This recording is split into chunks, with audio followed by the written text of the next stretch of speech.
Good afternoon to everyone.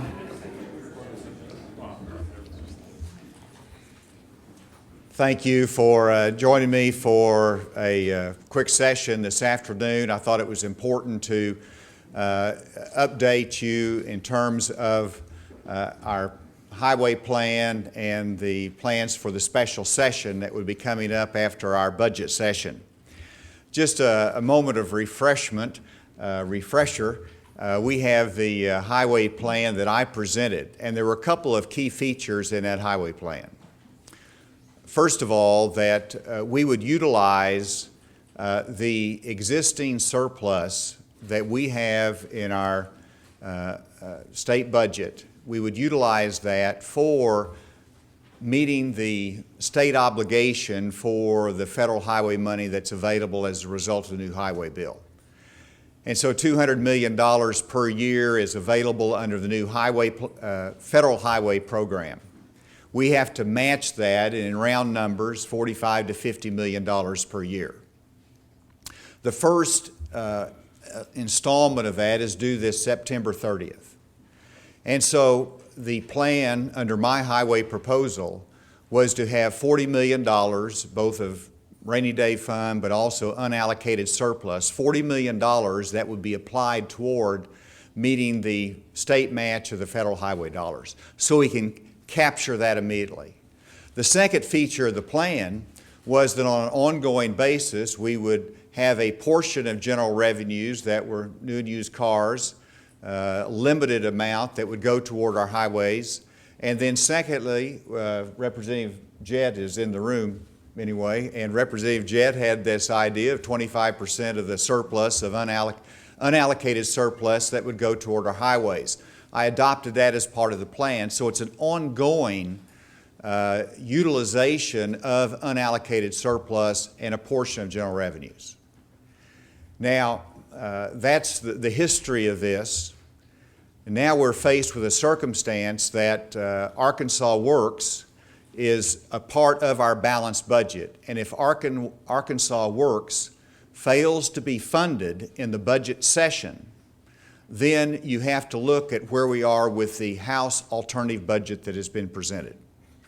Yesterday, the House, in a very responsible fashion, released the numbers on what they would suggest an alternative budget would look like without the funding of Arkansas Works. And as you can see, it was cuts in across the board of 3%. It was reductions in foster care substantially from the balanced budget that I presented. It was significant cuts across the board. And you've seen those, and so the question would be, how can a governor take unallocated surplus and utilize that for highways when we might have extraordinary needs that would come down in the next year because of the constraints on this budget? And the answer is a conservative, prudent, and responsible governor could not do that. And so what we see at risk in the budget session with the debate on the funding of Arkansas Works is not just the budget constraints and cuts that we have to have as reflected in the alternative House budget, but it is also a cancellation of the special session for highways. If Arkansas Works is not funded, that means there is no ability to utilize surplus and to take more money from general revenue to fund highways. That is the bottom line. That is a real life consequence. Now, you could come back and say, well, we understand you can't use the unallocated surplus because that might be needed for emergency needs. But we can still have a highway plan.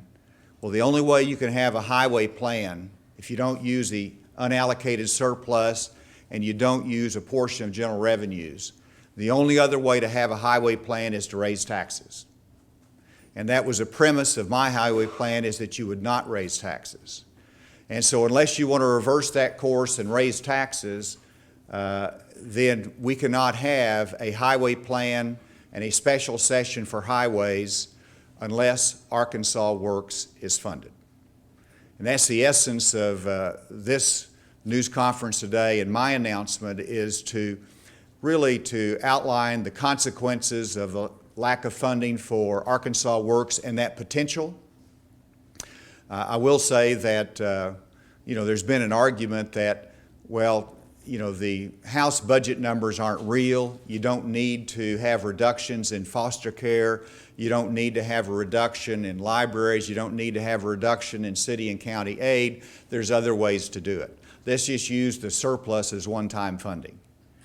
Well, of course, we do have a surplus because it's good management. We have a conservative, balanced budget.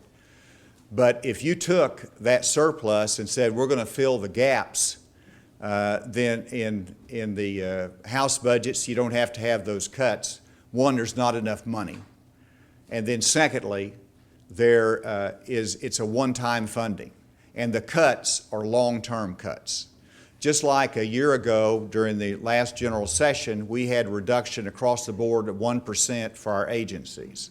That is now absorbed. That 1% cut is part of the state agency's budget. So if you have a 3% on top of that cut, as reflected in the House budget, that's a 4% absorption of those cuts that would impact our agencies.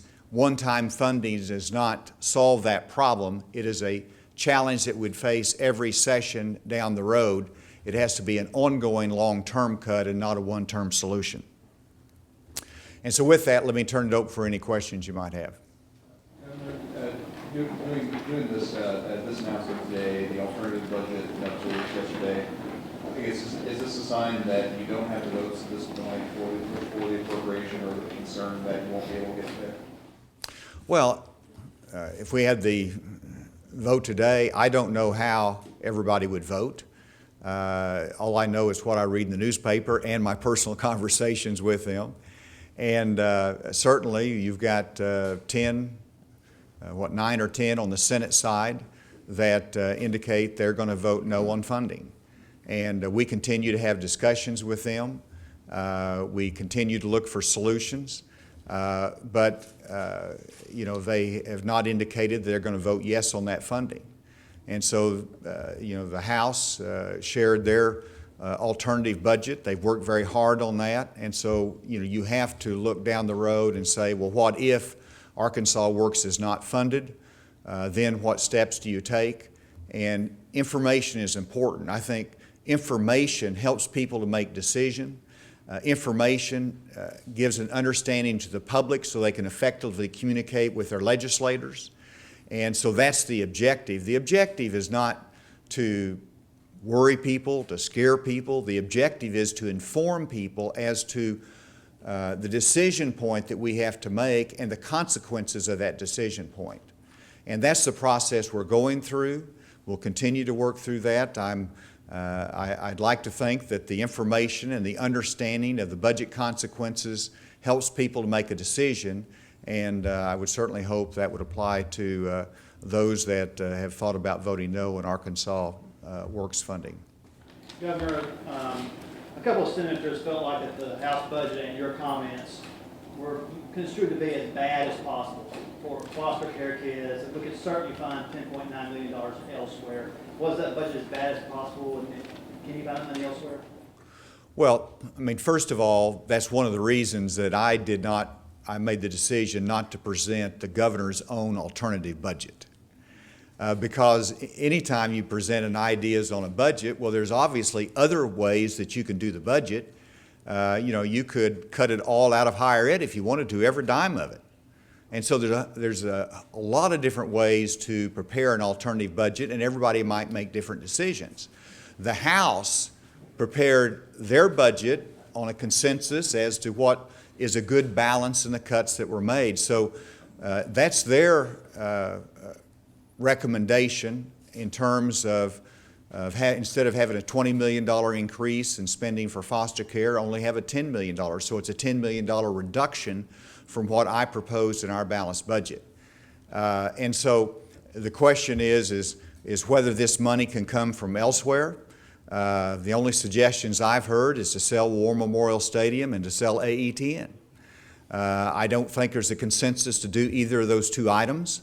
I don't think those are realistic proposals. And so if they've got ideas as to where we should cut, we're open to it.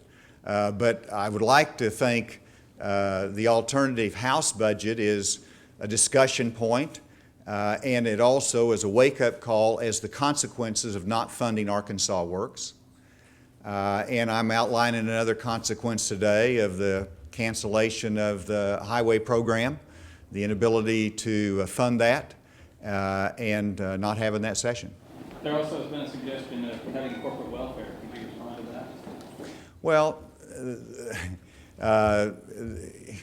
the corporate welfare could be considered, what, capital gains tax? Is that corporate welfare? What are they referring to?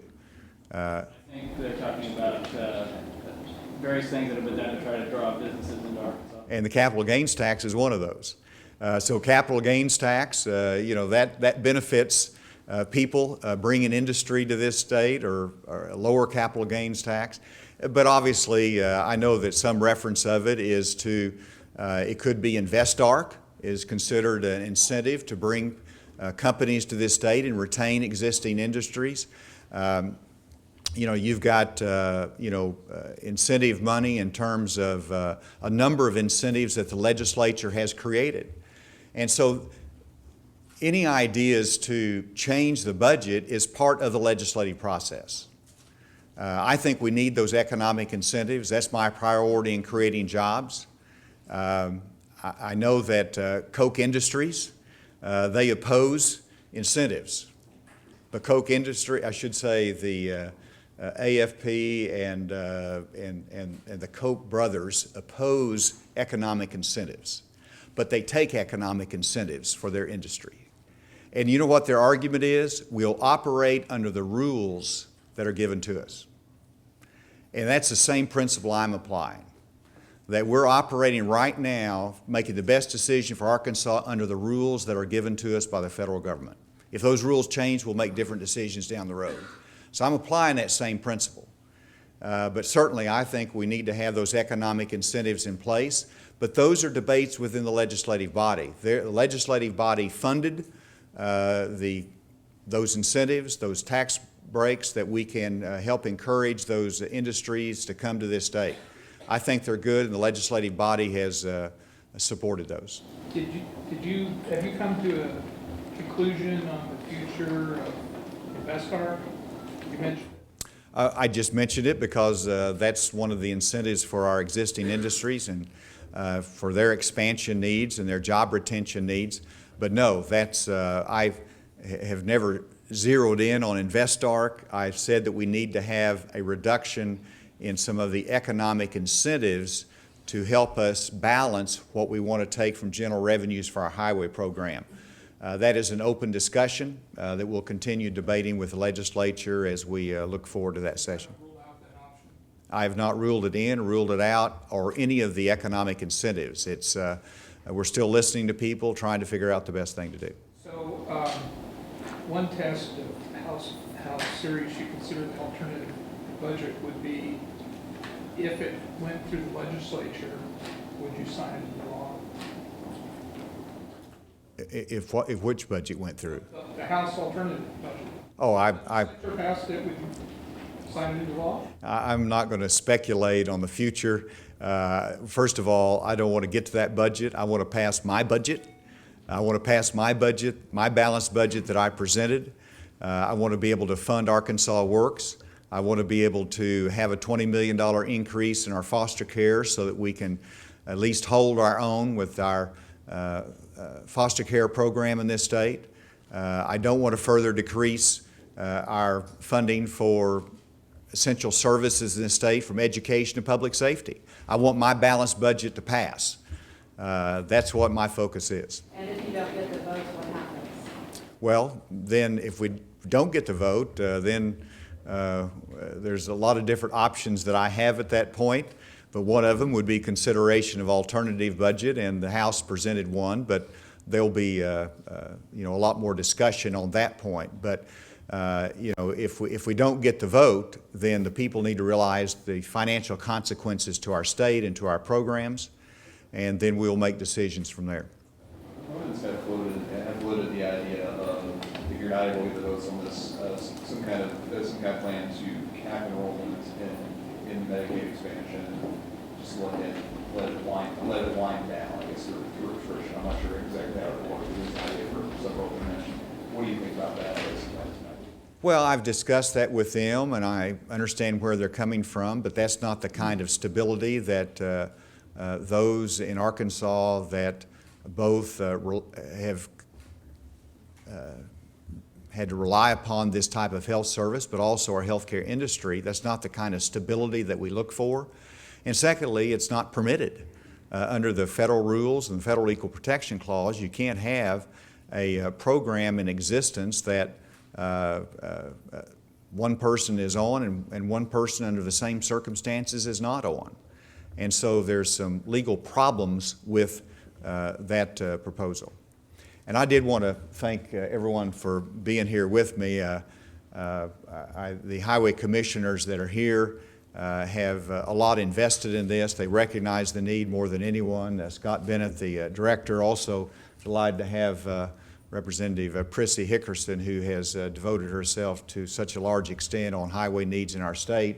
Representative Dan Douglas has been a strong voice for our highways, continues to fight that battle, and appreciate you being up here as well. I see Representative Charlie Collins, who might have a word to say. Governor, my question is, you mentioned $200 million in federal matching money we're putting at risk. Here's my question. Do you know whether we would ship that straight to New York and California, or would that go to reduce the national debt? It would go to other states. And Scott, Yes. why don't you answer that, Scott? The federal funds that are available to us and to other states are part of the Federal Highway Trust Fund, which is a separate part of the federal budget. Those funds are available over the next 5 years. If you don't obligate the federal funds that you receive in a year, those funds then go back to Washington and they redistribute them to other states that have the ability to match those federal funds.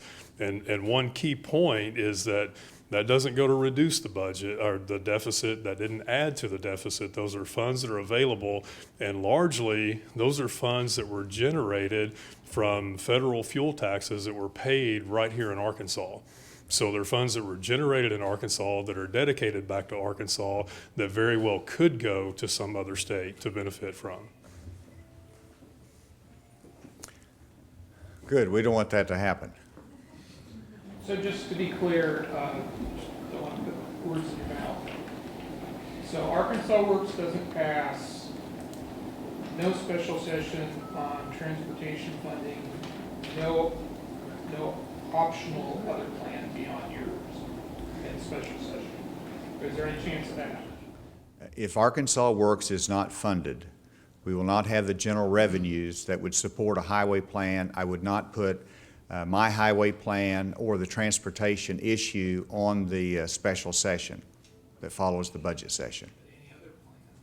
Well, I mean, I haven't seen a plan. Maybe somebody can magically pull a plan out of the air that might be receptive to me, but the only plans I've seen are plans that would include raising taxes, and I'm not going to put a tax increase as part of a highway plan on the call unless it can be shown that a majority of legislators support that. And I would be doubtful that a majority of legislators would support a tax increase.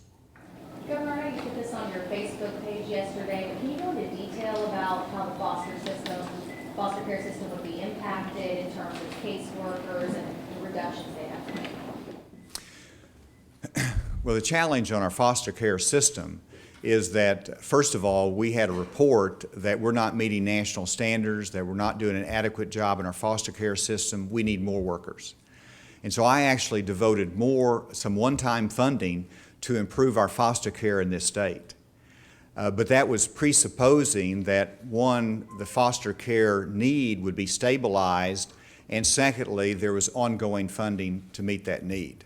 Well, what we've seen is that the foster care needs have not been stabilized, but they've actually increased in this state. And so our foster care needs have increased, our funding has been steady, and so that is the need for a $20 million increase in funding for foster care just to stay even, just to keep the status quo, not to go backwards. And so that is in my budget. The alternative budget the House presented decreased that by $10 million, a $10 million reduction from my budget numbers. And so I asked DHS, I asked Cindy Gillespie, I asked our workers there, what does that mean to you? And they responded that it would mean laying off our caseworkers because we wouldn't have the budget to follow through with some of our previous plans. It would put us in jeopardy of having an adequate foster care system in this state, and it would put us further behind the national standards in terms of casework for those dependent upon that foster care. So it's a serious problem, and that's why I drew attention to it yesterday so people would be aware of that. How quickly in the session do you want the Medicaid appropriation taken up? Is this something you want done on the front end? That's really an ultimate decision of the legislature and their leadership. I'm having discussions with them on that point, but that's ultimately will be their decision as to the timing of it. Okay, so do you have a personal preference on how quickly you'd like to get this addressed? Well, it certainly should be the DHS Medical Services appropriation up fairly early in the session before some of the other major appropriation bills come up. But as the exact timing of it, that still remains to be seen. Thank you all very much for your attendance today. Art, where's the black news, sorry? What's that? Yeah, pass this. That's the right news. Yeah.